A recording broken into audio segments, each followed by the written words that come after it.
dampak pandemi, Indonesia dinilai sudah diambang resesi. Akibat pandemi COVID-19, ekonomi Indonesia mundur 35 tahun.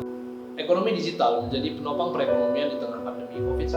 Setiap harinya jumlah kasus COVID-19 di Indonesia terus bertambah. Tercatat per tanggal 25 Oktober 2020, sudah sebanyak 386.000 kasus di Indonesia. Sampai kapankah kita akan dihantui oleh wabah ini? Pertama kali dalam 17 tahun, perekonomian Indonesia mengalami kontraksi. Pandemi COVID-19 menyebabkan PDB merosot dari 2,97% pada kuartal pertama menjadi minus 5,32% pada kuartal kedua.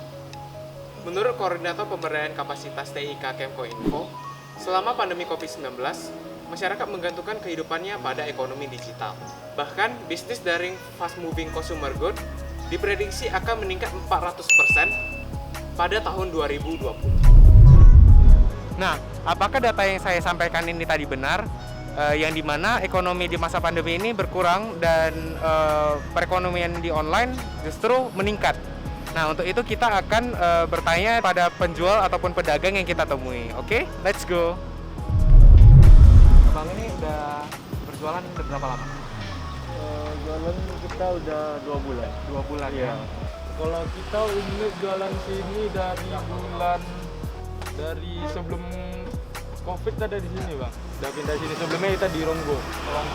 Kalau aku sama suami baru, yang suami yang lama. Udah berapa tahun? Udah 5 tahun, 6 tahunan mungkin. Pas di pandemi ini ada nggak pengurangan omset atau penjualannya berkurang atau justru naik? Dari segi penjualan emang naik turun. Misalnya nih, Senin ya low. Nanti di kisaran hari-hari weekend seperti malam minggu, itu baru tinggi penjualan.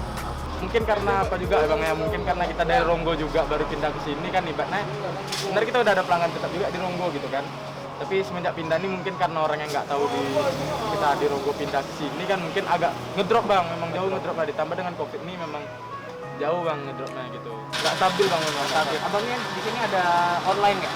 Ada Bang, kita udah masuk ke dalam aplikasi GoPay sama aplikasi Foto ya, apa kemarin baru dimasukin juga. Online-nya udah lama kita Bang, dari awal di Ronggo kita udah dapat di GoPay. Nah, Untuk online kita bisa melalui DM Instagram, Instagram ada ya? medsos ya. Kalau seperti Gojek dan lain-lain ada dimasukin nggak? Oh ada, cuman lagi proses penyambungan. Oh, lagi proses. Iya, lagi proses. Enggak pakai online. Ada jualan. Udah mau coba masukin ke penjualan online. Abang nggak mau disuruh pakai gitu. Kalau online-nya stabil nggak? Online stabil. Online stabil ya, lebih stabil ya. Lebih stabil. Online lebih stabil. Kalau secara keseluruhan mereka saling berhubungan.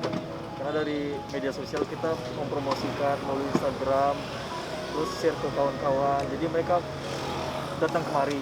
Cuman mereka kadang ada juga yang kita share tuh pesan lewat Instagram. Untuk promosi di Instagram berefek nggak? Berefek.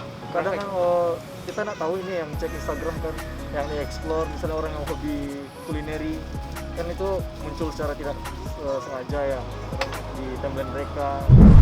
Nah, tadi kita sudah mendengar jawaban dari beberapa pedagang dan penjual yang kita temui.